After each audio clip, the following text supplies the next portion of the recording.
On our daughter's wedding day, my husband and I saw our picture taped to the gate with a sign that read, "This pair not allowed." We quietly turned the car around and drove home.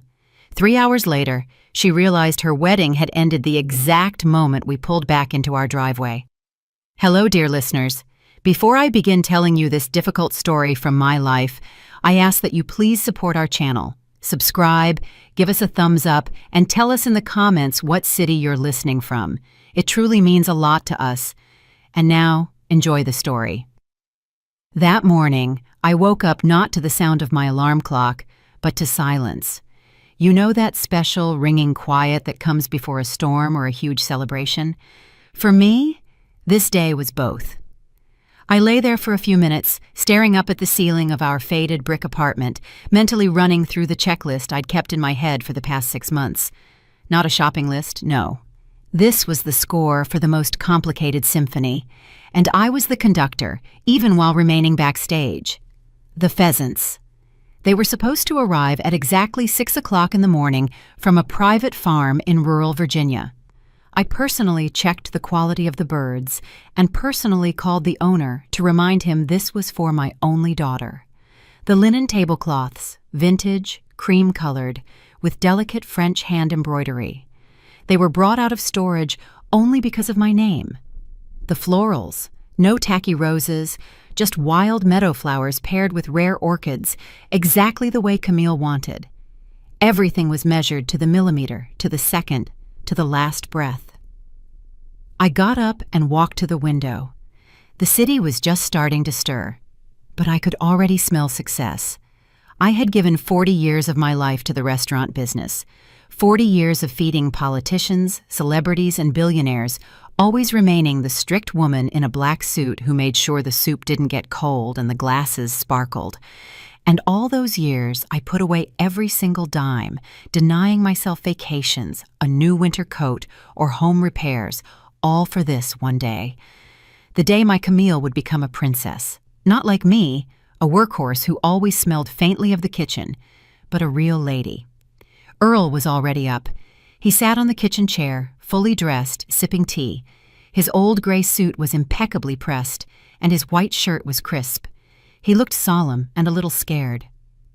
"Vivian," he asked quietly, without lifting his eyes from his mug, "are you sure we fit in? The Vances, they're, well, you know, blue bloods, even if they're broke." I walked over to my husband and placed my hand on his shoulder. I could feel his muscles tense. "Earl," I said, "stop it. We don't just fit in. We are the parents of the bride, and we paid for this entire reception. Every single fork, every napkin there is our sweat and our effort. The Vances are giving her a name, but we gave her life. Remember that." I put on my best dress, a structured, dark chocolate-colored dress, long and covering my knees. No excesses, just a simple brooch pinned to the lapel of my jacket. We weren't trying to look richer than we were. Our wealth was in something else, in our dignity and in the fact that we had made the impossible possible for our little girl. We went down to our car. Our old, faithful Buick LeSabre looked humble compared to the fleet of luxury cars that must already be rolling into the mansion. But the interior was spotless, and Earl drove so carefully, as if he were transporting a crystal vase. The drive out of the city took about an hour. We barely spoke, each lost in our own thoughts. I remembered negotiating with Frank Delgado, an old friend and the owner of that luxurious historic Hudson Valley mansion by the river. He initially grumbled about being booked solid for 2 years, but when he heard it was my Camille getting married, he just waved his hand. "For you, Vivian, I'd pull the moon out of the sky. Take the hall for Saturday. We'll settle up later, for old time's sake." Camille, of course, told the groom that these were her connections, that she had practically bought the property. I didn't correct her. Let her take pride in it. The result was what mattered. The wrought iron gates of the mansion came into view in the distance. My heart started to beat faster. I expected to see the gates wide open, decorated with flowers, smiling valets, and music drifting from the lawn. I had personally approved the guest arrival scenario, but the gates were closed. Earl slowed down, frowning in confusion. "Vivian, why are they shut? Maybe we're early, or maybe they made a different entrance. No, the entrance is only here, I replied, feeling a chill start to creep inside me. Drive closer. 2 security guards stood at the massive iron gates. They weren't Frank's people. I knew every member of the estate's staff, every guard, every gardener. These 2 were strangers, wearing black uniforms without insignia, their faces stone-cold and impassive. They stood with their feet planted wide apart, as if guarding a military installation rather than a wedding. We pulled up right next to them. Earl shut off the engine. The silence in the car became thick. Taped crudely with duct tape right across the central, elegant iron scrollwork of the gate was a large, laminated, poster-sized printout. I squinted. My vision isn't what it used to be, but I got the gist immediately.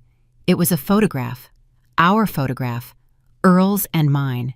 The very one I had sent Camille in a text message only a week ago. We were sitting on our porch, tired after weeding the garden, wearing simple t-shirts, laughing over mugs of iced tea. It was a very personal, warm, homey picture that I had sent with the caption, "Love you, sweetheart. Can't wait for Saturday." Now that photo was defaced.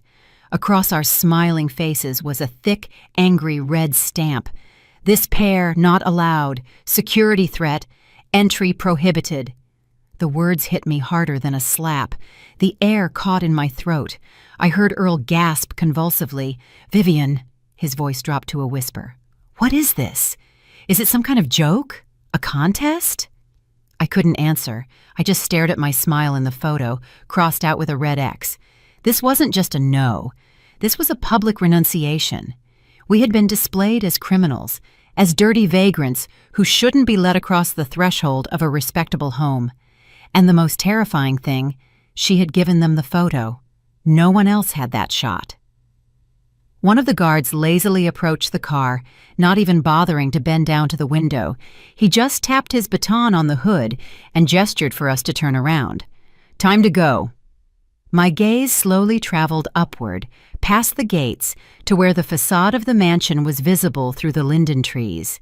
There, on the second floor, was a balcony overlooking the driveway, and I saw her. Camille stood at the railing. She was wearing that dress, the one we had spent all our savings on for the last 5 years. The finest lace, 1,000 pearls. She looked magnificent. Next to her stood a woman in a wide-brimmed hat, Alberta Vance, the groom's mother. I expected my daughter to see us, to see that shameful sign, and rush out, start yelling at the security guards, tearing the filth down. I waited for a look of panic, of confusion. But Camille was smiling. She was looking right at our car. She saw us. She saw the sign, and there was not a trace of embarrassment on her face. On the contrary, it was a smile of relief. She said something to her mother-in-law, pointing at us with an elegant movement, and Alberta nodded approvingly, covering her mouth with a lace handkerchief to hide a giggle. And then my daughter, my Camille, for whom I'd stood over a stove for 40 years, raised a glass of champagne. She saluted us. Or rather, she was toasting the fact that the problem of having common parents had been solved so efficiently, to the fact that we wouldn't be an eyesore to her aristocratic guests with our cheap suits and plain faces. She took a sip and turned away, returning to the party we paid for. I didn't cry. Tears are just water. But in that second, everything in me froze, hardening into dry, sharp ice. It was a strange feeling, not pain, but a sudden absolute clarity. It was as if someone had wiped condensation from a window, and the world outside wasn't festive and bright, but gray and sickeningly sharp. I put my hand on my husband's forearm. Beneath the thin fabric of his jacket, his muscles were vibrating with a small, wretched tremble. He looked at his daughters retreating back, at the closing balcony doors, and his face aged right before my eyes. The wrinkles deepened, as if carved by a knife. "Earl," I said softly. My voice was steady, like the beat of a metronome. "Turn around." He blinked, tearing his gaze away from the mansion with effort. "Vivian, but what about... Maybe we should call someone? Maybe it's a mistake?" "There is no mistake." I squeezed his arm a little harder, pulling him back to reality. We weren't invited. We were put out. Let's go home. Earl inhaled convulsively, shifted into drive, and our Buick LeSabre slowly traced an arc in the gravel before the closed gates. The guards didn't even look after us. To them, we were just trash that the wind had swept off the road. The drive back was agonizing. We traveled in complete silence. The radio was off. Earl stared straight ahead, gripping the steering wheel so tightly his knuckles were white. I stared out the side window at the blurring trees and the sun-drenched fields, which now seemed fake to me, like the gilt on cheap jewelry. One thought kept spinning in my head. This wasn't a spontaneous decision. The sign was laminated. The security guards were briefed. Camille had been planning this for weeks, maybe months. While I was choosing napkins, while Earl was counting out his retirement savings to pay for the orchestra, she already knew we wouldn't be there. We were only needed as a wallet to be discarded the moment it emptied. She wasn't just ashamed of us. She had annulled us. Somewhere halfway back to the city, Earl suddenly choked back a sob, a single short, dry sound. "Why, Viv?" he asked, using the nickname he'd only called me when we were young. We did everything for her." "Don't ask," I cut him off. Pity was dangerous right now. If I started pitying him or myself, I would shatter, and I needed to remain whole. I needed to act. I opened my handbag, my old worn leather bag. At the bottom, under a pack of tissues and my glasses case, lay an item I hadn't taken out in maybe 2 years, my little black book. It was a thick notebook bound in faux leather, swollen with tucked-in business cards and scribbled notes. My entire life was in it, 40 years of work, the phone numbers of the best caterers, restaurant owners, chefs, florists, and of course the maitre d's. That book held more than just contacts. It held debts. People I had helped start their careers, people I had saved from being fired. People who knew that if Vivian Carmichael called, the matter was serious. I flipped through the pages, looking for the letter P. Paul. He was the head steward at the wedding right now, the senior floor manager overseeing every move the waiters made. 15 years ago, I had hired him, a college kid, to wash dishes in the Waldorf Astoria's banquet hall.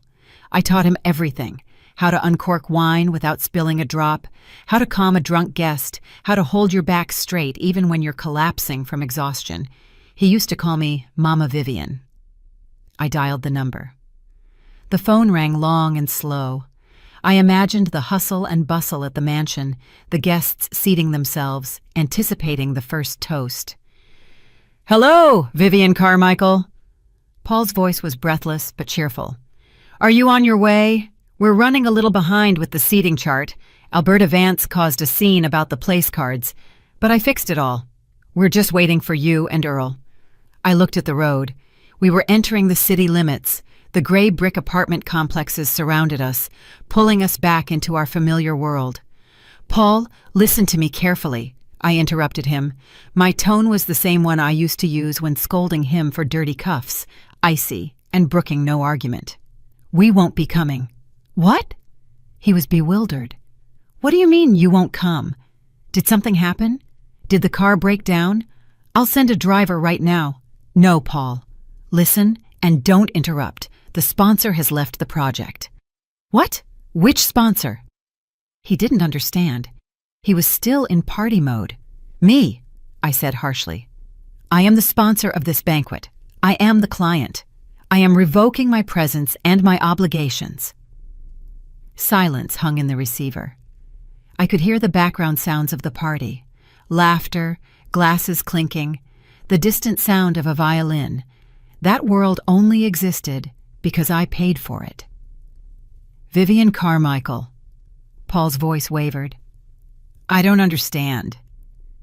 He was a smart boy. He was starting to get it. "Do you remember Section 4.2 in our standard service contract? The one we drafted for corporate clients?" "Client refusal of presence," he muttered automatically. "Exactly.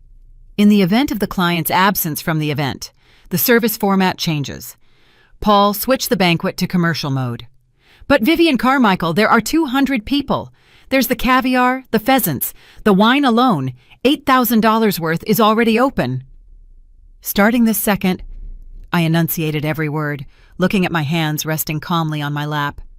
Everything served on the tables must be paid for on the spot. The sponsor is gone. The open bar is over. Kitchen, stop. Alcohol, stop. Any order goes through the register only. They'll kill me, Paul whispered, horror in his voice. They won't kill you, I assured him. You're just doing your job. Tell them the client's account has been frozen. And Paul. The wine from the special reserve. The cases I brought personally yesterday. Lock the cellar. Put the key in your pocket. That is my private property, not part of the catering. Understood, he replied in a different tone, the tone of a professional who had received a command in a crisis. Switching to cash and carry mode. Should I announce it to the guests? No, let the surprise be gradual. Start with the servers. Have them stop circulating the appetizers. I pressed the end call button. The phone screen went dark. I put it back in my purse and snapped the clasp shut with a loud click. Earl looked at me. His eyes held fear mixed with admiration. What did you do, Vivian? I just stopped being a mother, Earl, I answered, staring ahead at the gray asphalt.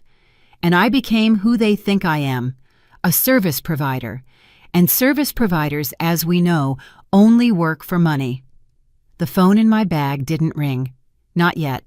I knew it would take another 20 minutes before the wave from the stone I'd thrown into the water reached the shore. Meanwhile, at Frank Delgado's mansion, as I had predicted, a very different scene was unfolding. I didn't see it with my own eyes, but 40 years of experience allowed me to reconstruct the events with perfect timing. I knew the rhythm of a banquet. I knew how the room breathed. The guests had taken their seats at tables set up in the garden under the canopy of ancient trees.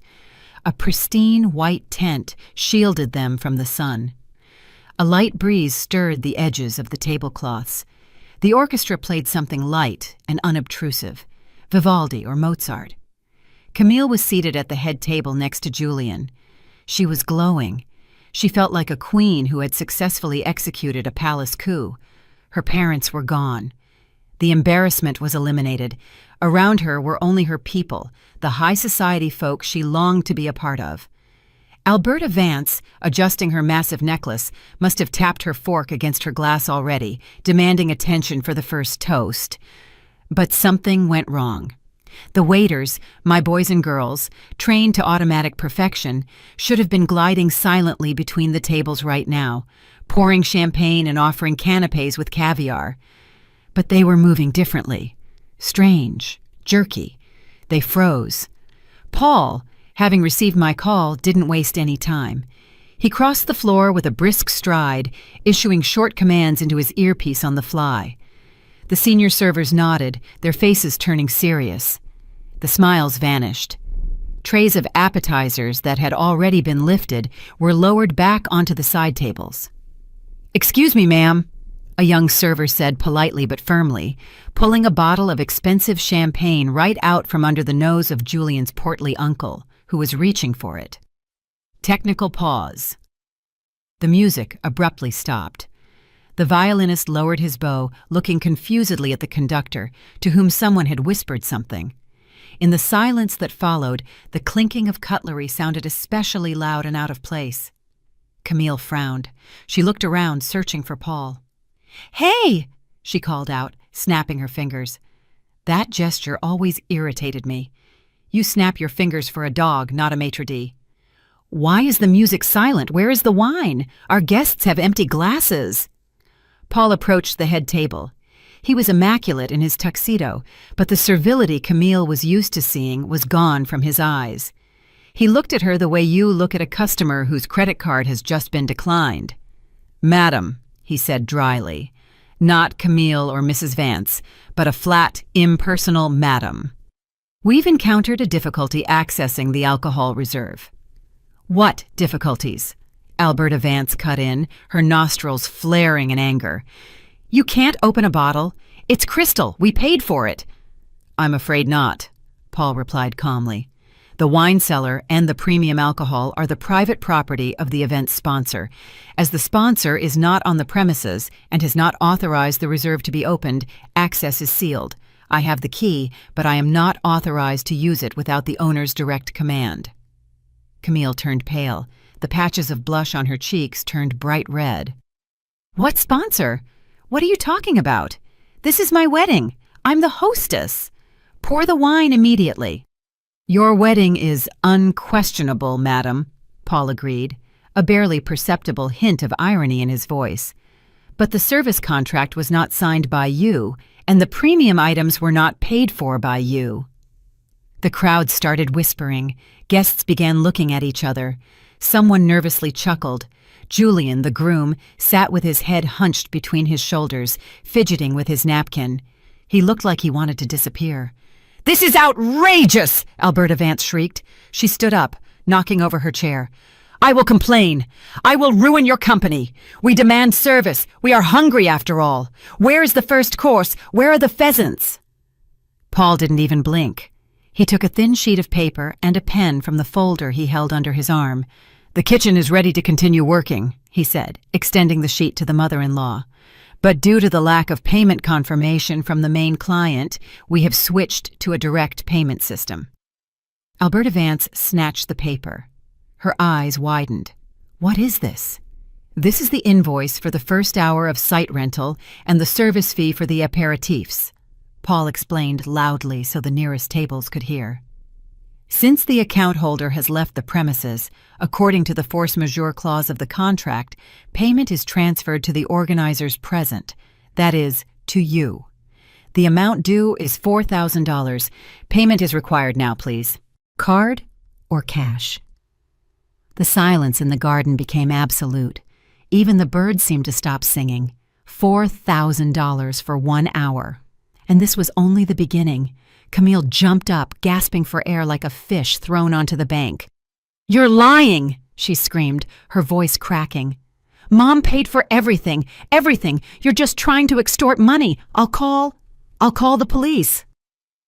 "Call them," Paul shrugged indifferently. "But first, I'd recommend calling your mother, if she takes the phone. Until the invoice is paid, service is suspended.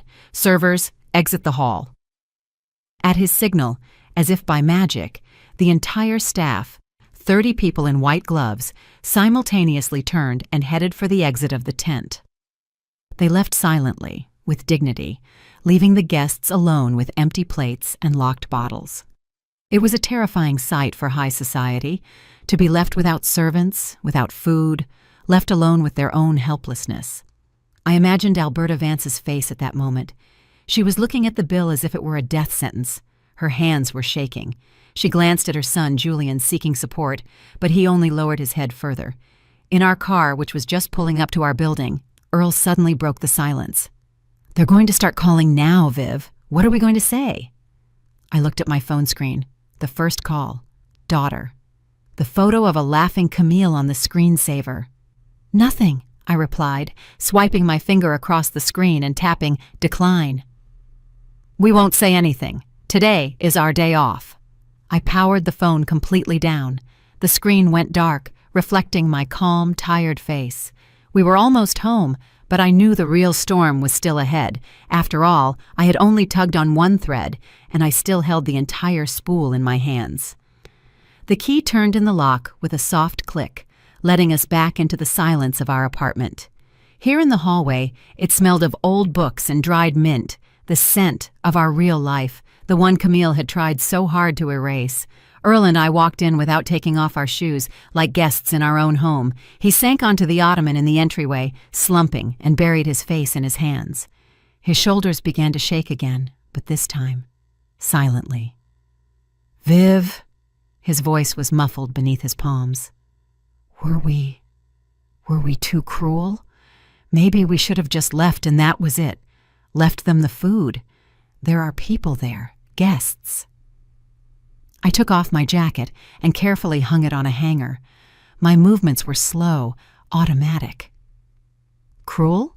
I repeated, walking into the kitchen and putting the kettle on the stove.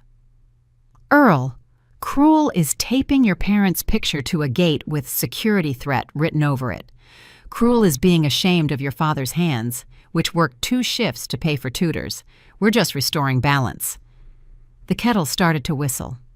I took out 2 mugs, our favorites, the ones with tiny chips that Camille always suggested we throw out.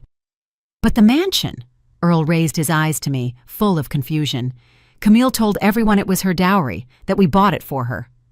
I froze, the jar of tea leaves in my hands. There it was, the core of the lie. She said a lot of things, I said quietly.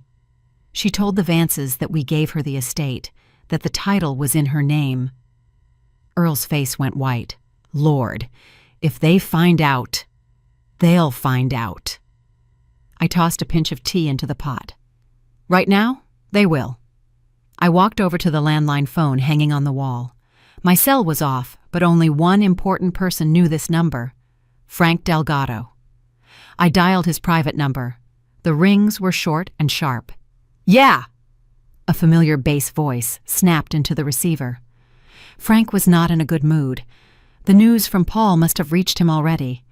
Frank, it's Vivian. A pause hung on the other end. Then Frank's voice softened, but a hidden fury still boiled beneath it. Vivian, Paul called me. He told me you shut down the banquet. He told me about the sign. Yes, I simply answered. Damn it, Viv. The word was crude, but it carried so much sympathy that my eyes stung. I would have thrown them out myself if I'd known. Vivian, you know. I thought it was your whim, that you decided not to show up so you wouldn't embarrass them. I know, Frank, I don't blame you. But now, listen to me. Go ahead. Camille told the Vances that the mansion is her property. My wedding gift, my mansion. A sound like a growl came through the phone. She what? She said it was her house, my family's home? Yes, and right now they're there, convinced they're on their own land. Oh, that brat! Frank coughed in outrage. Vivian, do you know what that means? I do. I looked out the window at the gray courtyard. The rental contract was in my name. It includes a clause about the presence of an authorized representative. I am not there. Therefore, the contract is invalid. Frank finished for me. His voice was turning to steel. The insurance is void. Any damage, any injury, that's my personal liability, and I have 200 drunk clowns on the property. No, Vivian, this won't stand. This isn't a wedding anymore. This is criminal trespassing on private property. Do what you have to do, Frank. The protocol is the protocol. I'm coming out there, he barked shortly, and I'm bringing the dogs. He hung up. I slowly set the receiver back down on the cradle. At that moment, chaos reigned at Frank Delgado's estate. Guests, abandoned by the servers, were starting to rummage through the tables for food themselves. Alberta Vance, red with anger, was screaming at a terrified Julian, demanding he deal with these commoners. Camille was sobbing, smearing her mascara, trying to call anyone, but the signal naturally was poor. The thick walls of the old mansion blocked the reception. Suddenly the lights went out. It was instantaneous. The huge crystal chandeliers in the tent, the strings of lights wrapped around the trees, the powerful floodlights illuminating the mansion's facade. Everything went dark at once. The music, which was still playing from someone's portable speaker, choked. Darkness fell. Only the moon and the dim screens of cell phones lit up the fear-twisted faces of the guests. "What is happening?" shrieked some aunt in a feathered hat. "Are we in a cave?" Then the fountain stopped. The sound of water, which had created a pleasant background noise, vanished, replaced by an ominous silence in which only the heavy breathing of 200 people could be heard. And then they heard the barking. Deep, guttural, rolling barks from 2 massive Dobermans. Out of the darkness of the park, cutting through the gloom with a powerful flashlight beam, walked Frank Delgado. He wasn't in a suit. He was wearing an old camouflage jacket and heavy boots. On leashes, he held the 2 dogs, each the size of a small calf. The crowd recoiled. Women screamed. Men who had been pretending to be brave a minute ago backed away, knocking over chairs. Frank stopped in the center of the grounds, shining his flashlight beam onto the newlyweds' table. Camille squeezed her eyes shut against the bright light. "Who's in charge?" Frank roared. His voice, without a microphone, cut through the noise of the crowd. Julian tried to stand, but his legs wouldn't hold him. Alberta Vance, shielding herself with her son, yelled, "What do you think you're doing? This is private property. We're calling the police. Get those dogs away." Frank smirked. In the light of the flashlight, his smile looked chilling. "Private property?" he repeated mockingly. "That's right. This is my private property. And who are you?" "This is my daughter-in-law's home," Alberta declared, pointing a finger at Camille. "She's the owner." Frank moved the beam of light to Camille. She was huddled into a ball, shaking. "Is that right?" he asked gently, the way a python asks a rabbit. "Camille, sweetheart, tell them. Tell them whose house this is." Camille was silent. She couldn't squeeze out a word. "Speak!" Frank yelled, and the dogs backed him up with a growl. It's a rental," she whispered, barely audible. "Louder!" Frank demanded. "It's a rental!" she screamed, breaking into hysterics. "We're just renting it. It's not my house." The crowd gasped. Alberta Vance froze, her mouth open. She slowly turned to her daughter-in-law. "What?" she hissed. You lied this whole time?" "The rental contract is terminated," Frank announced, not giving them time to react. "Due to a gross violation of terms and the absence of the contact person. You have 30 minutes to get off my property. In 30 minutes, I'm letting the dogs off the leash. Time starts now." He ostentatiously checked his watch. The panic that gripped the guests was indescribable. People grabbed their purses, shoved each other, ran toward their cars, shining their phones at the ground. The aristocrats forgot their manners. They pushed each other in the narrow path, swearing and cursing the wedding, the groom, and the bride. In the chaos, Julian grabbed Camille by the arm, not gently, like a lover, but painfully enough to bruise. "You lied?" he yelled in her face, spitting. "You said the house was yours, that your parents have millions." I wanted it to be better," Camille cried. "I thought Mom would pay. She always pays." "Idiot!" Julian shoved her so hard she fell onto the grass, staining her precious dress. "We can't pay, don't you get it? We don't have any money, not a single penny. We are broke." Camille looked up at him with tear-filled eyes. "Broke? But Mama Alberta talked about a French estate, about stocks." Julian laughed hysterically, glancing at the fleeing guests. "The estate? Sold 5 years ago. The stocks? Worthless. We owe the bank so much you couldn't pay it off in your lifetime. We only married you for your parents' money? We thought they would save us." The words hung in the air, heavy as a tombstone. Camille sat on the ground, in the dirt, in the dark, under the barking of the dogs, and looked at the man she had called her husband half an hour ago. Her fairy tale didn't just end, it turned into a horror movie, and the most terrifying thing was that there was no one coming to save her. Mom wouldn't come. Mom had turned off her phone. Julian's words still rang in the air, mixing with Frank's dogs barking. "We only married you for your parents' money." Camille sat on the grass, not attempting to get up. The mud had already soaked into the hem of her dress, turning the delicate embroidery into a gray mess. But she didn't notice. She looked at her husband, pale, twitchy, his face contorted with malice, and saw him for the first time. Not a prince from an old family, but a cornered, pathetic gambler whose bet hadn't paid off. "What did you say?" she whispered. Her lips barely moved. "Are you deaf?" Alberta Vance shrieked, looming over her like a vulture. Her hat had slipped to the side, giving her a crazed look. "We're ruined! Your father, that cook? We thought he had a chain of restaurants. You said he was the king of banquets. We were counting on your dowry to pay off Julian's debts. And now what? We're being kicked out like dogs. And that bill, who's going to pay?" Camille tried to stand, leaning her hand on the ground. "But you're the Vances, the family crest, the history." "You can't eat history," Julian roared. He grabbed an unfinished bottle of wine from the table, which someone had left in their haste, and took a greedy swig right from the neck. A red stream ran down his chin onto his pristine white shirt. "My father lost everything gambling 10 years ago. We live on credit. We mortgaged the condo to buy me this suit and this ring. We thought your parents were a gold mine. Silent, hard-working suckers who would give everything for their daughter's happiness." He hurled the bottle into the bushes. The sound of breaking glass made Camille flinch. "And you?" Julian jabbed his finger at her.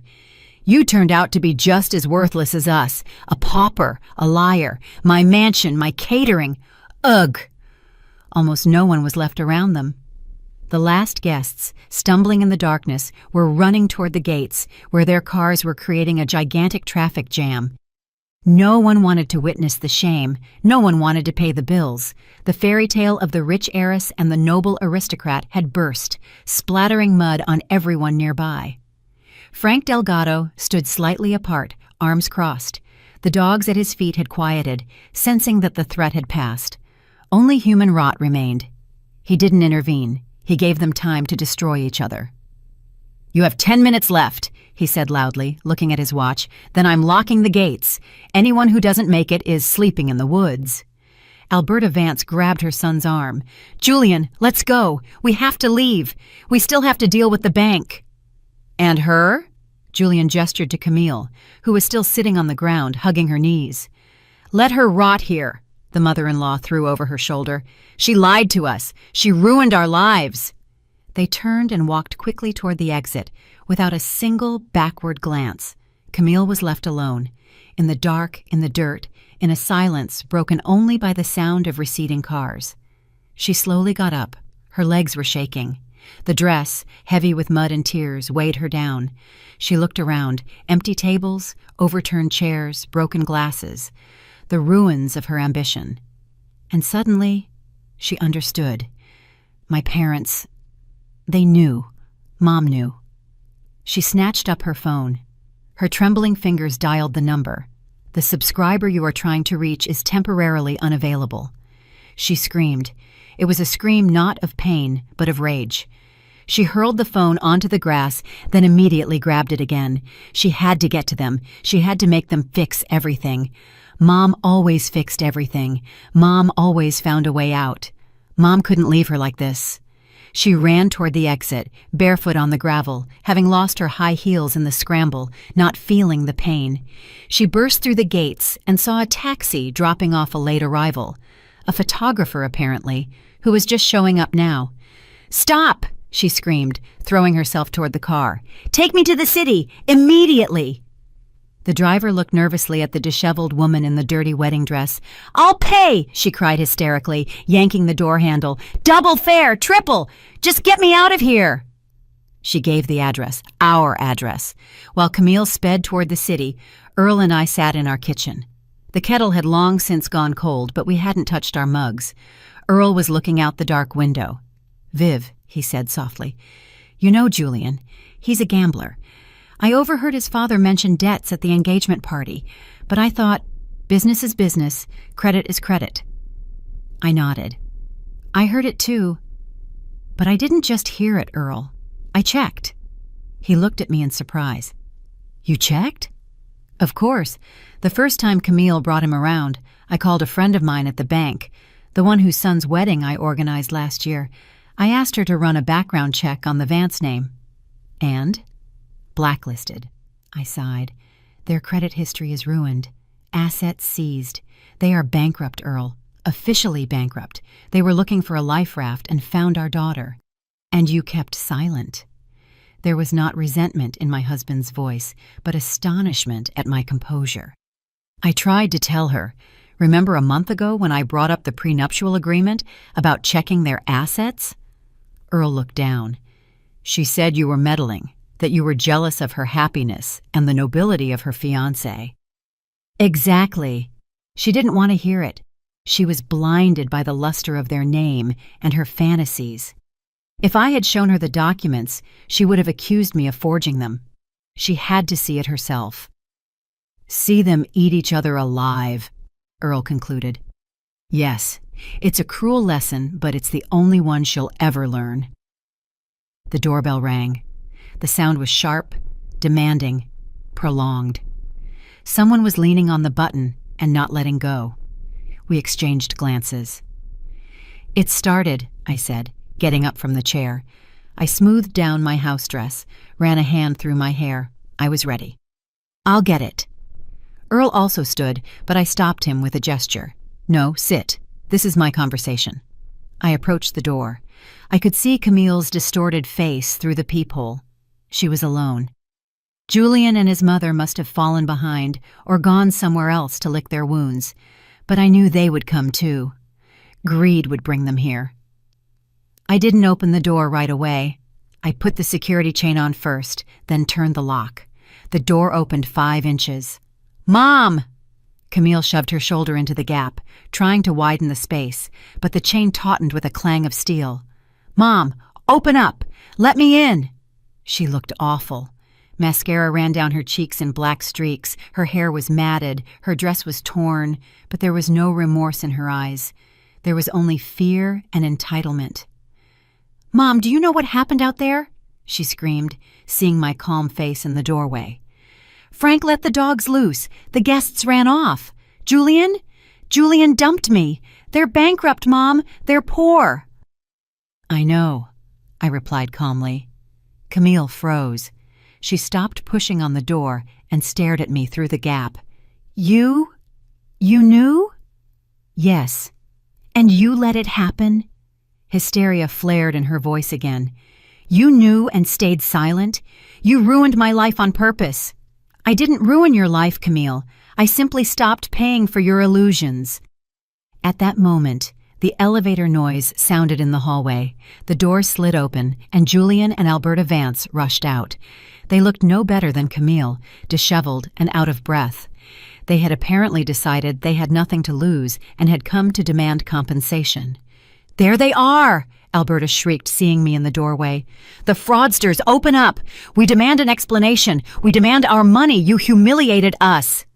Julian rushed to the door and tried to yank the handle, but the chain held firm. "You owe us!" he screamed. "You promised a dowry! Where is the money? Where is the mansion? We'll sue you for fraud!" I looked at this circus of freaks. My daughter, my son-in-law, his mother.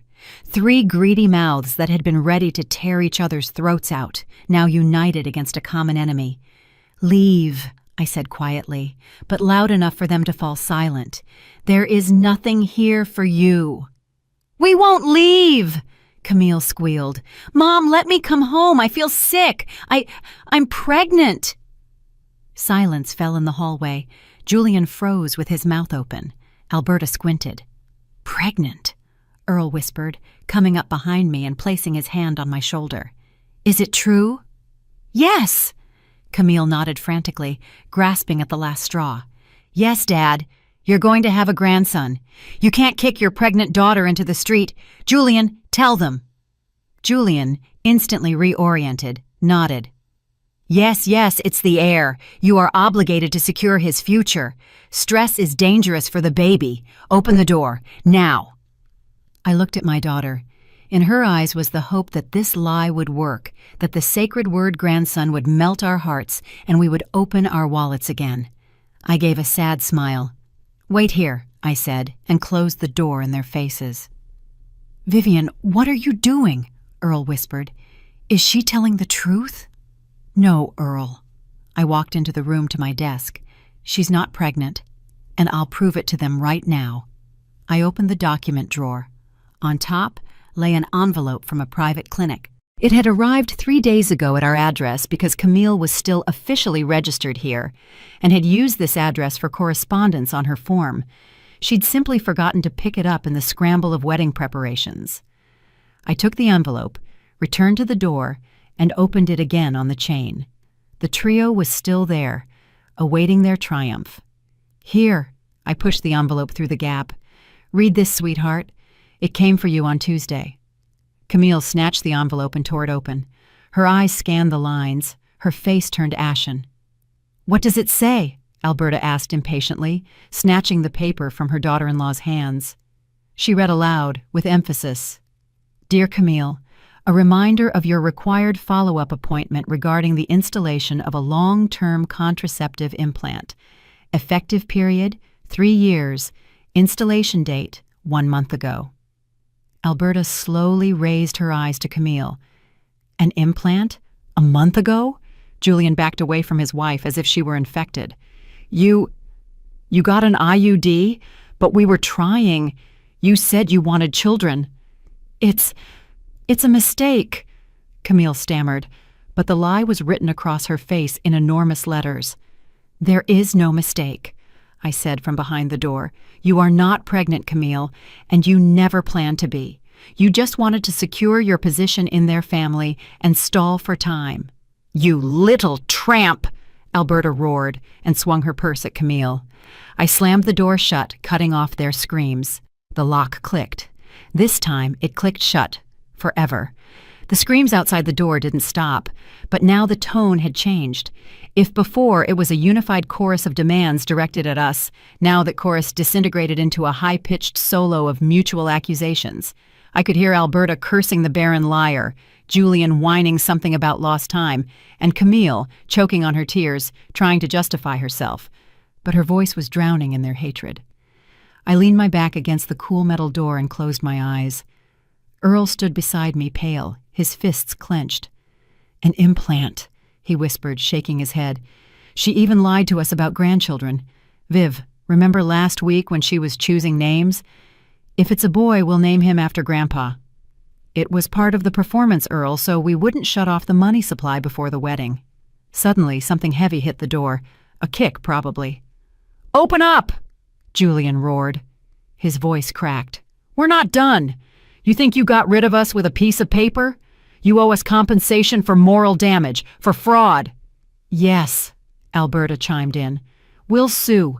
We'll take everything you own, the apartment, the summer cottage, everything. You're scammers. You gave us a defective product. I opened my eyes. There was no fear inside me, only fatigue and the desire to put down the final period. They wouldn't leave until they were convinced there was nothing left to take. They were like jackals. As long as they saw a scrap of meat, they would gnaw. I needed to show them the bone was clean. Step back, Earl, I said, unhooking the chain. You're going to let them in? He asked, frightened. No, I'm going out to them. I flung the door wide open. They froze. Julian with his leg raised for a kick, Alberta's face distorted with malice, Camille smearing mascara on her cheeks. Seeing my calm confidence, they were momentarily stunned. I stood on the threshold of my home in my simple house dress, yet I felt like I was in control. You want money? I asked softly. We want justice! Alberta shrieked, trying to squeeze past me into the apartment, but I blocked her path with my hand. The gesture was light, but authoritative. Stop, I said. You won't enter this apartment again, ever. The conversation will be here. Justice? I gave a wry smile. Fine. Let's talk about justice. Julian, your debts total $1.5 million. I saw the bank statement. Your mother mortgaged her family jewels back in '98. You're broke. Julian turned pale, his eyes darting back and forth. Where did you get that? Slander? They are facts. And now, about my wealth, which you were counting on. You demanded a dowry, I continued, unrolling the paper. Camille told you there was a large sum in her account, a nest egg we'd saved all our lives. Yes! Camille screamed, raising her tear-stained face. You promised. You said you would transfer the money on the wedding day. Where is it? If you transfer it now, Julian will forgive me. We can start over. She looked at me with such pitiful hope that it almost physically hurt. She was ready to buy that scoundrel's love with our money. The money was there, I nodded. $50,000. Everything your father and I saved over 40 years, denying ourselves everything. The sale of your grandmother's condo, my pension savings, my side jobs, everything was ready for the transfer. The transaction was scheduled for today for exactly 12 o'clock noon. Julian's eyes lit up with avarice. Then transfer it. What are you waiting for? It's our money, the family capital. It was there, I repeated, emphasizing the past tense.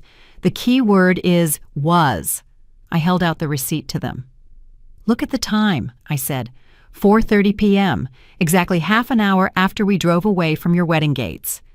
Julian snatched the receipt. Alberta and Camille clustered around him. Hospice Aid Charity Fund, Julian read in a trembling voice. Amount $50,000. Status executed. A deathly silence hung in the air. You could hear the light humming in the hallway lamp. What is this? Alberta whispered, not believing her eyes. You gave the money to a hospice? Yes, I answered. An anonymous donation, non-refundable. The money is already gone from the account. We don't have it, and neither do you.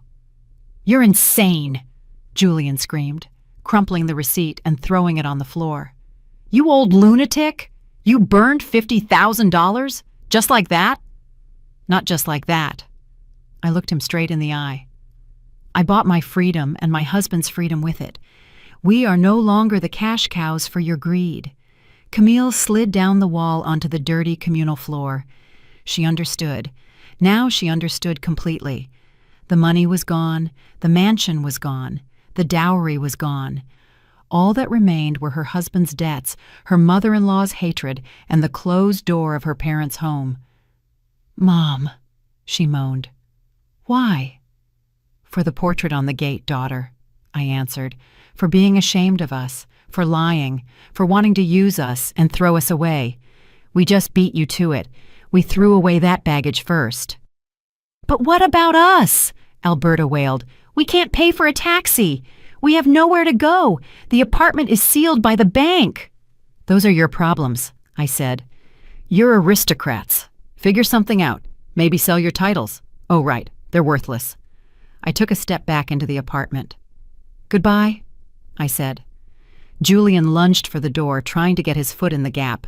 But Earl, my quiet, calm Earl, suddenly stepped forward. In his hand was a heavy cast-iron skillet, which he must have grabbed from the kitchen. He didn't raise it. He just held it as a weighty argument.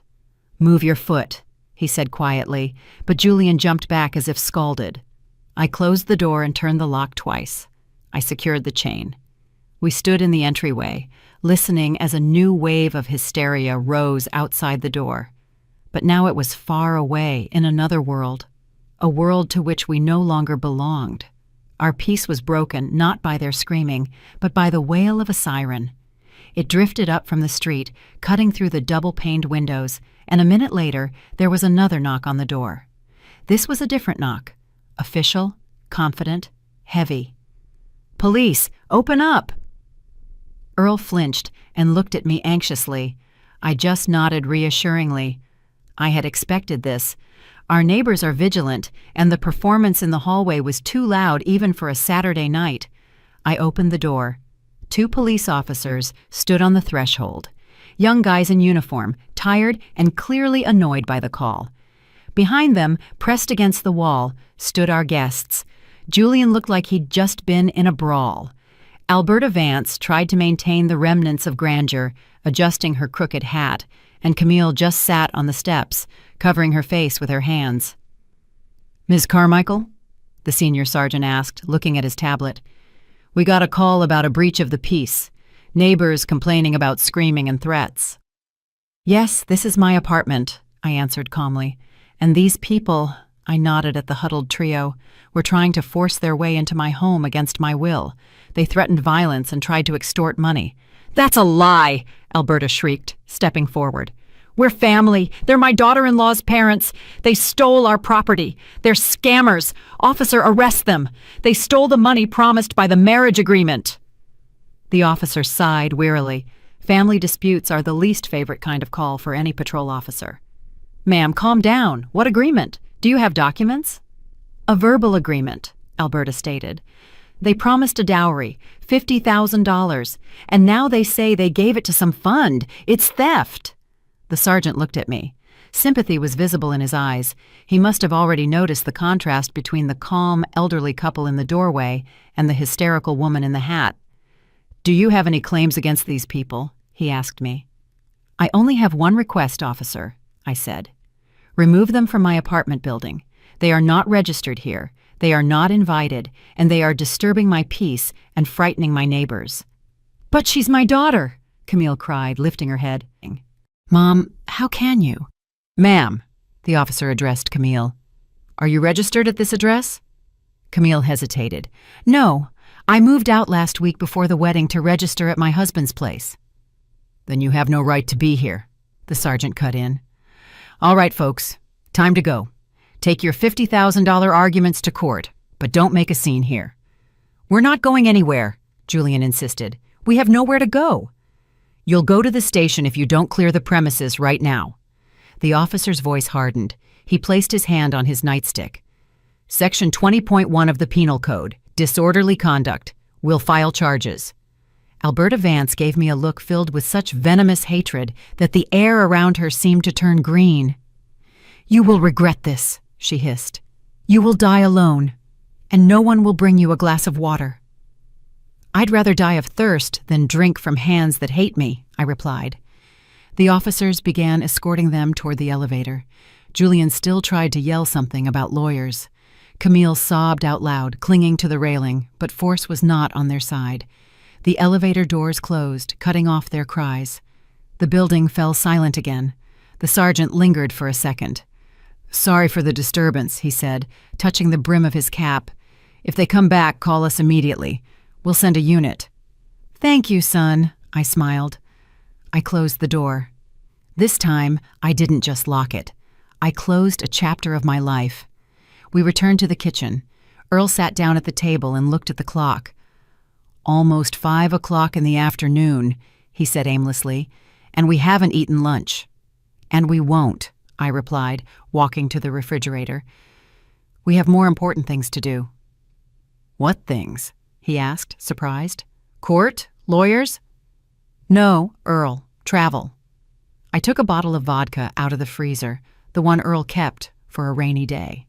But today wasn't a rainy day. Today was a day of liberation. I poured 2 shots. "Drink," I commanded, "to a new life." Earl drank it, choked, and wiped his mouth with his sleeve.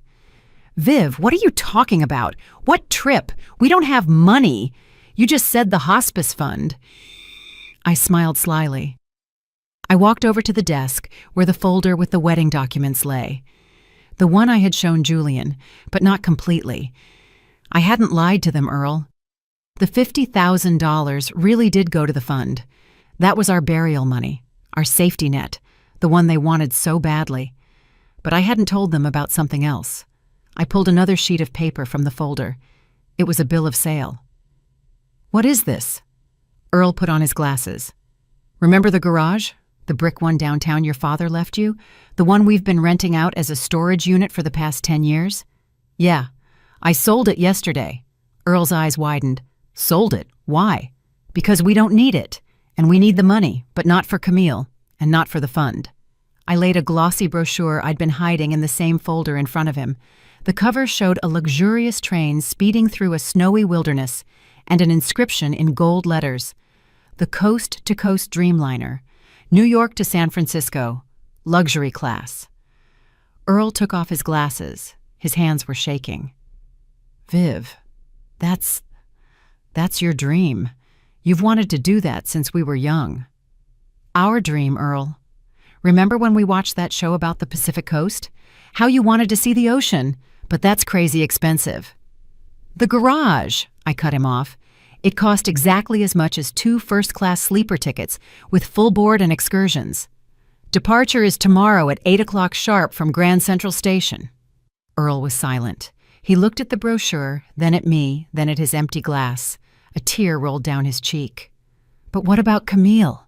he asked softly. "How can we just abandon her? She's going to be destitute." "She won't be destitute," I said harshly. "Grown adults with arms and legs don't become destitute. Let her learn to live. Let Julian go work as a moving man. Let Camille go be a waitress. I started by washing dishes, and the crown didn't fall off my head. It will be good for them. And we, Earl, we've done our part. We raised a daughter. We gave her an education. We tried to give her a wedding. She chose her path, and we will choose ours." I picked up the phone from the table. The screen blinked with a notification. One message from Frank. Mansion is clean. Trash is gone. Your wine is safe in the cellar, waiting for better times. You are a rock, Vivian. I respect you. I smiled. Pack your bags, Earl, I said, feeling an incredible lightness in my body. We don't have much time. The train won't wait. Earl slowly stood up. He straightened his shoulders. For the first time all day, maybe in years, he looked not like a tired old man, but like a man with a purpose. The fishing rods? He asked suddenly, with boyish excitement. Can I bring the fishing rods? We'll be near the Pacific. You can, I laughed. You can bring everything, Earl. Now we can do anything. Night fell over the city like a soft blanket, but in our apartment the lights were on in every window. We didn't sleep, we packed. It was a strange process, fitting an entire life into 2 suitcases. Usually, getting ready for a trip is a scramble of lists and the fear of forgetting something. But now, we moved in a meditative rhythm. We didn't take anything extra, just the essentials. Warm clothes for the mountain winds, comfortable shoes, and medication. Age, after all, was taking its toll. And a couple of books. I took a volume of poetry. Earl took a fisherman's guide. I opened the closet in the hallway to get the travel bag, and my gaze fell on the hanger. Hanging there was that dark, chocolate-colored dress I had worn that morning. It seemed alien to me now, like a costume from a play long since retired from the repertoire. I ran my hand over the fabric. No nostalgia, just a slight surprise. Was that really me? Was I really planning to stand in a crowd of arrogant guests, catching crumbs of attention from my own daughter? The phone rang again. This time, it wasn't Frank or Camille. The number was unfamiliar. Hello? I held the phone to my shoulder, folding a sweater. Vivian Carmichael? The voice was young, female, and uncertain. It's Lena, the administrator from the hospice. I'm sorry to call so late. We just saw the deposit for $50,000. It's a mistake. I paused. No, Lena, I said softly. It's not a mistake. It's a gift. The young woman started to cry. I could hear her sniffing. You have no idea. Our roof was leaking in the 3rd wing. We didn't know how we were going to pay for pain medication next month. You saved us. Can we write about you? Can we put up a plaque? No, I said firmly. No plaques, no names. Just write, from parents who love. That's enough. Thank you. Thank you so much. I hung up. A warmth spread through my soul. Not the scorching pride I felt while organizing the wedding, but a quiet, steady warmth, like that of a wood stove on a winter day. This money didn't go toward caviar for people who despised us. It went toward silencing someone else's pain. This was right. Earl came out of the bedroom. He was already changed into his traveling clothes, comfortable corduroy pants and a flannel shirt. In his hands, he held the fishing rods in their case. Ready? I asked. Ready, he nodded. Viv, what about the picture? The one from the gate? I froze. I had completely forgotten about it. As we drove away from the mansion, obeying some impulse, I had asked Earl to stop, gotten out, and ripped that damned sheet off the gate, crumpled it, and thrown it into the back seat. Then at home, I had mechanically carried it into the apartment with my purse. Where is it? I asked. In the trash can, Earl replied. I put it there when you were talking to the police, but maybe we should keep it for memory, as a lesson? I walked into the kitchen and opened the cabinet door under the sink. On top of the potato peels lay that wad of glossy paper. The red letters, "This pair not allowed," showed through the creases. I looked at it for a minute, remembering that moment at the gate, the cold in my chest, Camille's laugh on the balcony. No, I said, slamming the door shut. We don't take trash into a new life. Let it rot here. That's the past, Earl. We're going to the future. We left the apartment at 5 o'clock in the morning. The city was empty and clean. A taxi was already waiting outside the building. The driver, an elderly man with kind eyes, silently loaded our suitcases. As we pulled away, I didn't look back at the windows. I knew it was dark there. I knew the apartment keys were with the concierge, along with a note for the realtor. Rent out long-term, transfer the money to the card. We wouldn't be coming back here soon. Maybe never. The station greeted us with the smell of coffee and diesel, the scent of travel. Our train, huge and gleaming, stood on track 1. The conductor in her starched uniform smiled as she checked our tickets. "Carmichael's, welcome aboard. Your cabin is ready. Tea or coffee right away?" "Tea," Earl said. "With lemon and in a proper glass holder, please. The real thing." We stepped into the compartment. It was luxurious. Velvet seats, a carpet runner, a small table with a lamp under a green shade. Outside the window, dawn was breaking. The train pulled out. Gently, almost imperceptibly, the platform slid backward. Kiosks, people rushing for commuter trains, the gray bulk of New York City floated past. I took out my phone. The final act. I opened my contacts. Camille, Julian, Alberta. I selected all of them, pressed block, then went into settings and chose change number. I had removed the old SIM card in the taxi and thrown it into the trash bin at the station entrance. A new card, bought yesterday, was already in the slot. No one would find us. No one would call asking for money. No one would accuse us of being cold-hearted. We had disappeared. Earl sat across from me, looking out the window. The train picked up speed. The city ended, giving way to forests and fields. "Viv," he said, not turning his head. "You know, we're free." "Yes, Earl. And you know what I regret?" He turned to me. There were tears in his eyes, but his face was lit up with a smile. "What?" "That we didn't see that sign 10 years earlier." I laughed, easily, brightly, like I did when I was young. "Better late than never. Pour the tea, old man. San Francisco is waiting." The train sped west, carrying us away from fake weddings, ungrateful children, and debts we didn't owe.